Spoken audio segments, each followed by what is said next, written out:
Hey, well, as promised, I'm back. And I was getting ready to upgrade my EDC when I realized that we almost never talk about the food that's in our bug out bags. Is it the right food to get us where we're trying to go in 72 hours?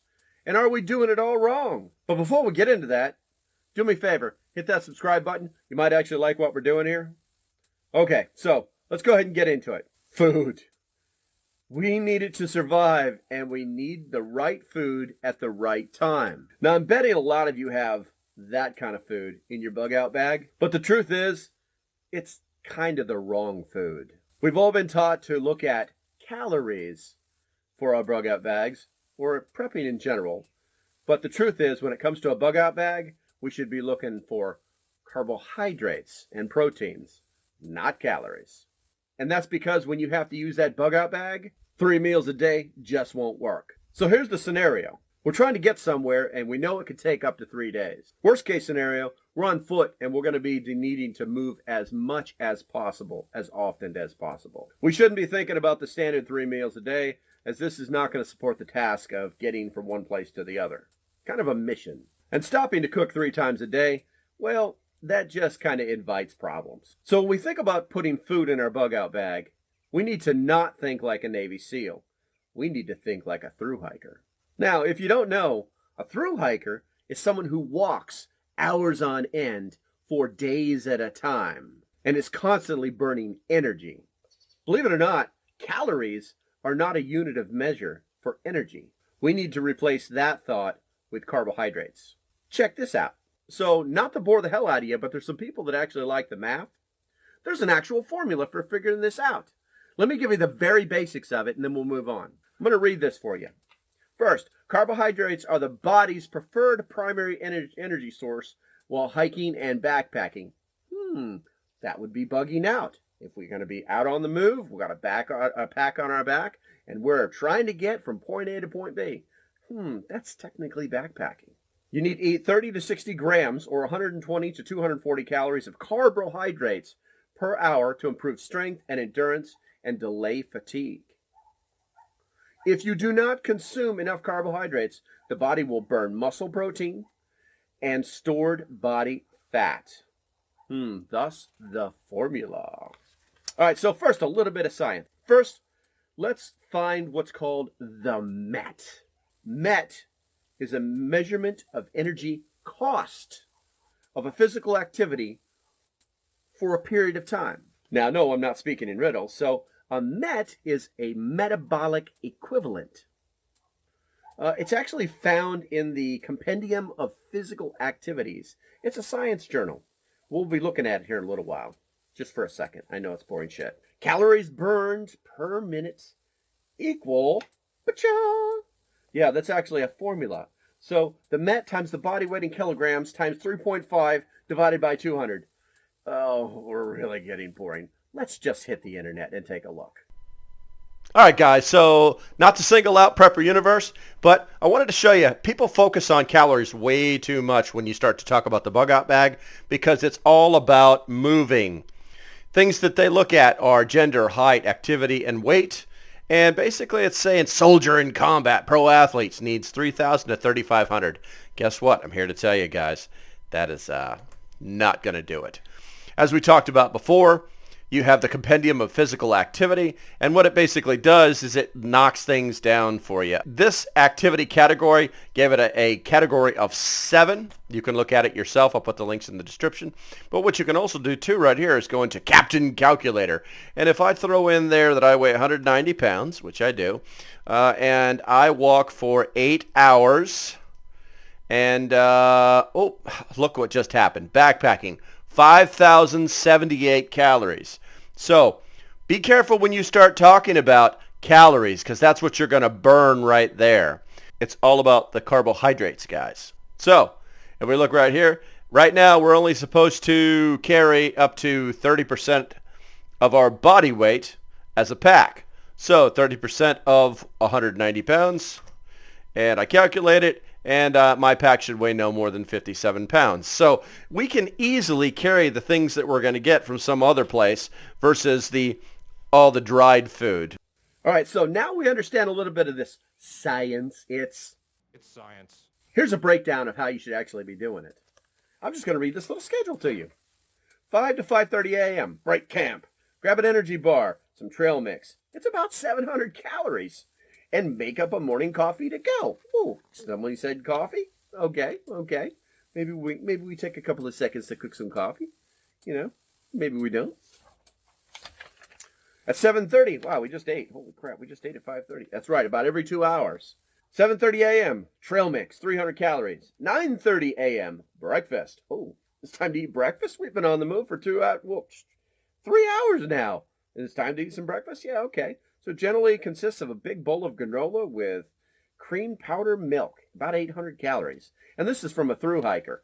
But it could literally be anything as long as the carbohydrates and the protein levels are a little bit higher. Obviously, you need some calories too.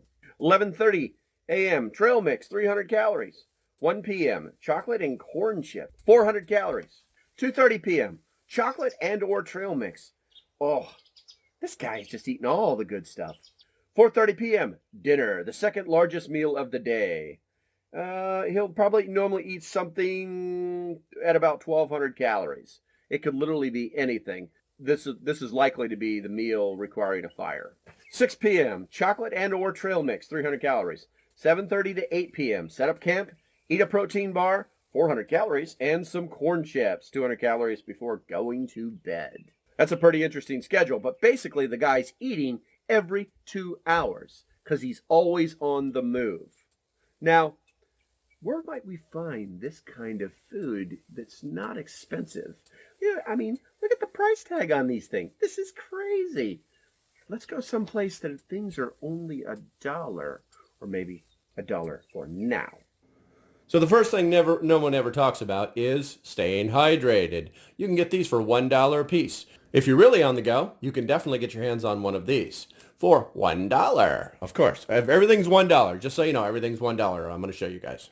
And I carry 2 of those Propels and 1 of those Gatorades in my bug out bag. Okay, the next find was the big meals. Check this out. These are Quick Oats, 1 minute Quick Oats. You can actually rehydrate these things on the go in pretty much any container. Just put the appropriate amount of water inside of whatever container you're using, close it up, put it in your pack, and start walking. It will hydrate itself, and then you can eat it in like 15 minutes.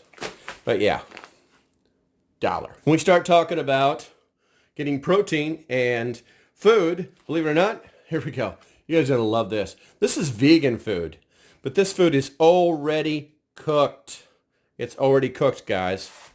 And what do we got there? 480 calories for the whole bag. 480 calories for the whole bag. 340 calories for the whole bag. So basically, you just got yourself supper. When you think through hiker and you think this is what you traditionally think, they pretty much live off of ramen and these Kurs. And these are okay if you have the ability to cook. But if you don't, then you have a small problem. I'm not saying don't buy these because their calorie count is reasonable, but their carbohydrate count is not very high. Another small find for that evening meal or afternoon meal, you can just open this up and start spooning it into your gullet. Yeah, that's right. That's right. It's like a little afternoon snack. You can also buy these little guys right here. These guys are awesome. As far as just giving you fuel, you can't really read that, I don't think. But these guys are awesome for just, as you're moving, just start chewing. And then we start talking about trail mix. The schedule talks a lot about trail mix and being able to eat on the move. It's really easy to do when it's things like that. It's all pre-packaged already, so you could literally just count these out as how many you're going to eat in a day and then spend those in dollars. There's another one right there. Pretty much anything with nuts in it is going to give you lots and lots and lots of carbohydrates. And then, of course, but what about your protein? Pacha. Yeah. Believe it or not, tuna fish holds the highest amount of protein in any other food that you'll find that comes prepackaged like this. So, and here's a funny thing. People are like, well, I don't want to eat the old stuff. I got news for you, partner. These things have a shelf life of 3 years. As long as they're in a good package and as long as the package has not been damaged, it'll last for 3 years. Everything that I'm showing you, except for I think that rice, will last for years. Guy talked about lots and lots of chocolate. Lots and lots of chocolate. What you want to do is you want to get a chocolate that is a dark chocolate, not a milk chocolate. The reason is because this will last in your pack for up to a year, unless you melt it, of course. But buy the good stuff. This is about $3 a bar. I did not buy this at the Dollar Tree. But if you buy dark chocolate in any quantity, it will last for a good year. Once again, anything that has nuts in it, it's going to have lots of carbohydrates, lots of protein, $1. Now this guy right here, I want to talk about this, guys, because a lot of people don't either know about potted meat or have forgotten about potted meat. Pound for pound, this is the most potent food source there is that you can put in your pack. Not a joke. And then if you look at the protein, that's 9 grams of protein per quarter cup of inside of this can. So 9 times 4 is, you do the math, for this little bitty can to replace the protein that you burned up that day. So what have we learned? We've learned that basically we're more than likely putting the wrong food in our bug out bag. We also learned that we need to eat like a thru hiker, not a Navy SEAL. It's carbs, not calories. We also learned the type of food that we need to get, where to find it, and that it has a shelf life. Okay, so if you like what I'm doing, hit that like button, maybe subscribe, tell your friends. And until the next time, stay safe, have a great day, and here it comes.